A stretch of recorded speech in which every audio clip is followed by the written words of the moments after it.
Gujarat ATS के DYSP Shri Yashwant Chaudhary को एक इन्फॉर्मेशन मिली थी कि हैदराबाद का रहने वाला एक आदमी जिसका नाम सैयद अहमद मोहिउद्दीन है, ये देश में आतंकवादी घटना को अंजाम देने के लिए कुछ कार्रवाइयां कर रहा है और इसी के कॉन्स्पिरेसी के भाग के तहत ये गुजरात अहमदाबाद भी आने वाला है। इस इन्फॉर्मेशन को सीनियर अधिकारियों के साथ शेयर किया गया, काफी टीम्स बनाई गई, टेक्निकल एनालिसिस किया गया, इसके ह्यूमन इंटेलिजेंस को भी डेवलप किया गया और जाना गया कि ये आदमी जो है इसकी मूवमेंट अहमदाबाद में ही लोकेट हो रही है। जो अलग अलग टीमें बनाई गई थी उनमें से इस आरोपी को अडालज के पास जो टोल नाका है इस पे वॉच रखी गई क्योंकि इसका मूवमेंट उस साइड में आ रहा था।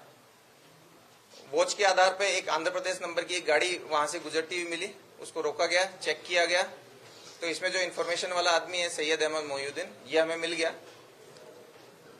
इसको चेक किया गया, सरकारी विटनेसेस के सामने इसकी सर्च की गई तो इसके पास में एक बैग मिला जिसके अंदर एक बॉक्स में अच्छे से रैप किए हुए एक डब्बे के अंदर 3 वेपन मिल गए। ये 2 ग्लॉक थी, साथ में एक बेरेटा पिस्टल है और साथ में 30 राउंड है।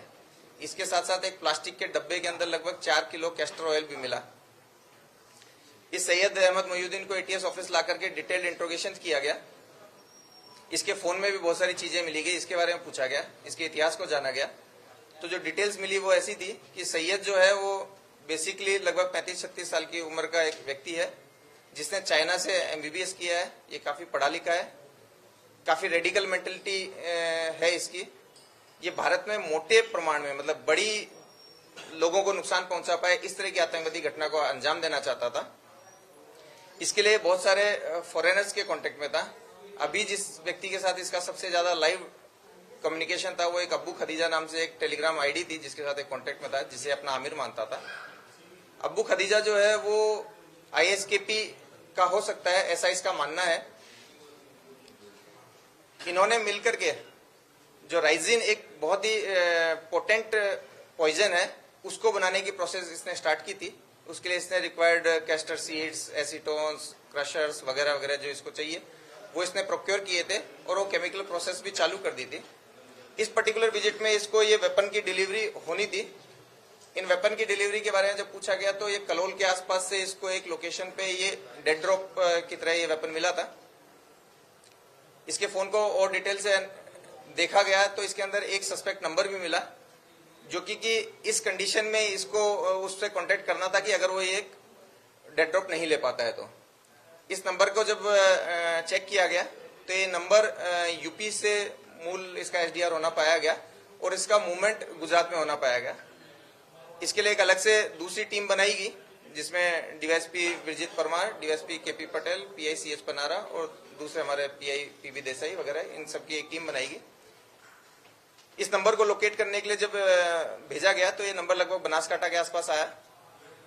वहां के बहुत सारे होटल्स, गाड़ियां सब चेक करने के बाद में ये 2 लोग हमें वहां से मिले हैं।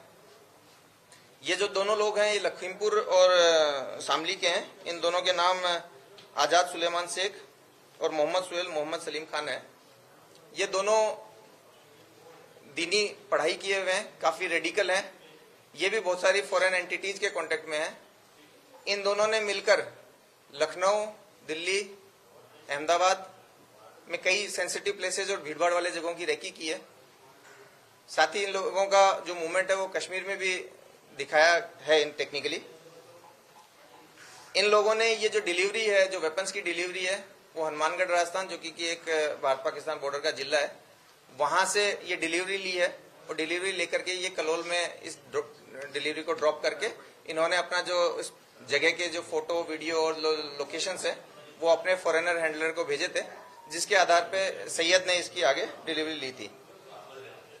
इस तरीके से गुजरात एटीएस की कंप्लीट जो टीम है उसने टेक्निकल एनालिसिस और ह्यूमन इंट के आधार पे एक अच्छा मॉड्यूल पकड़ा है जिसमें 3 जो मुख्य आरोपी हैं उनको अभी तक हम पकड़ लिए हैं।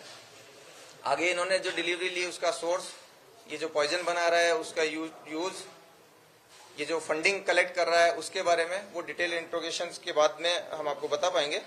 ये जो 3 लोग हैं इनमें से पहले आरोपी को हमने अरेस्ट करके इसका रिमांड लिया है, उसमें हमें 17/11 तक उसका रिमांड मिला है। दोनों दूसरे अक्यूज को भी अरेस्ट कर लिया गया है और उनको आज हम कोर्ट के सामने प्रोड्यूस करेंगे।